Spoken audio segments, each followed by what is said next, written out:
Tales ang nag-iisang anak ni Tandang Selo, ang matandang mga ngahoy na kumupkop kay Basilio sa gubat nung bata pa ito. Sa tulong ng ama, asawa at 3 anak na sina Lucia, Tano at Huli, nilinis nila ang isang bahagi ng kagubatan na abot tanaw sa bayan. Ngunit dahil sa kakapusan sa pagkain at sobrang kapaguran, napulmonya ang asawa ni Tales. Hindi naglaon, ito ay sa makabilang buhay na.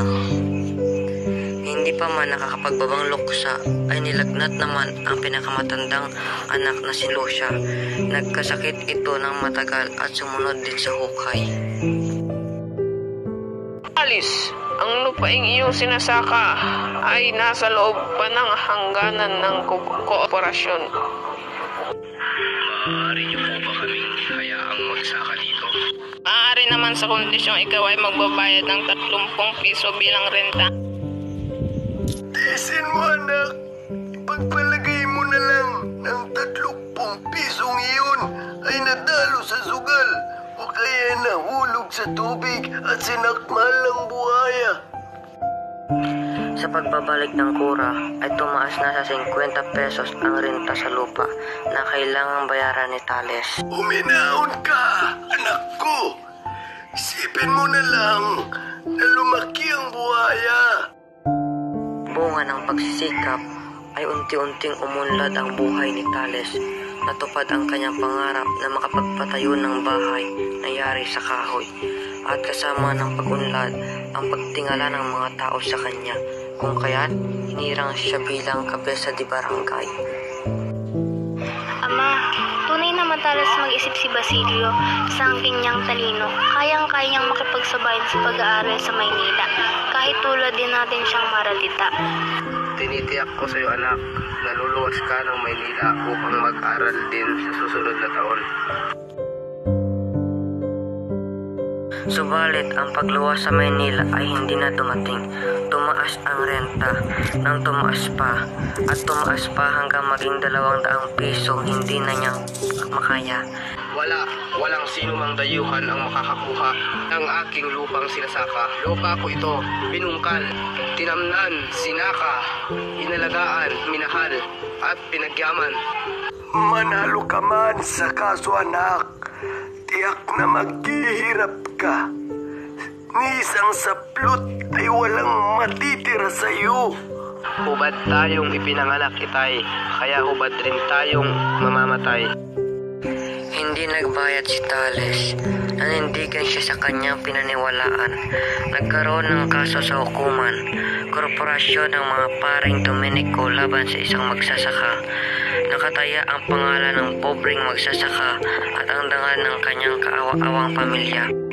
Isang araw, ipinasasundo raw ang kanyang anak na lalaki upang magsilbi sa depensa militar.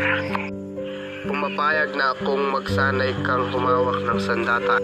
Napaluha si Tano sa hirap na haharapin niya. Hindi na siya nagpaalam pa dahil alam niya at nadarama niya sa pamilya ay si Huli lamang ang mahalaga sa ama. Makalipas ang 6 na buwan. Tano, gwardiya ng sibil. Napakabait na bata. Wala sanang manyari masama sa kanya.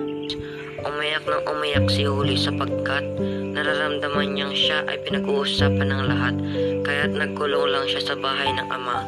Kapag lumabas ng bahay ang ama, kaagad sumisilip sa bintana si Huli at tinatanong kung saan ito pupunta. Sa sobrang kaba niya, hindi matapos-tapos ng dalaga ang kanyang pagbuborda. Nag-alala ang dalaga na sa kakabamantay ng ama sa taniman ay bahagi nito ng mga tulisan. Dumating na nga ang araw na kinakatakutan ng maglolo. Binihag ng tulisan si Tales at naghihingi ng 500 panumbos. Kung di umano matutubo si Tales sa takdang panahon, ay papugutan nila ito ng ulo. Litong-lito ang maglolo. Hindi alam kung sino ang lalapitan. Hinalungkat ni dalaga ang taguan nila. Natuwa ito nang may makitang pera. Eksaktong 200 piso. Biglang naalala ni Huli ang kanyang itinagong sisidlan ng alahas. Kakano kayang mabibili ang mga ito? Pero mukhang ordinaryong-ordinaryo, baka baratin lang ng alahero. Ipinagbili ni Huli ang mga alahas, suklay at rosaryo sa halagang 50 pesos. Malaki pa ang kakulangan ng salapi. Nagpunta si Huli sa mayamang taga Tiani. Kung itutuloy mo ang balak mo, mabuti pang magbalik na ako sa gubat upang hindi ko maramdaman ang kahiyang pinamumuka sa akin ng ating mga kaibigan.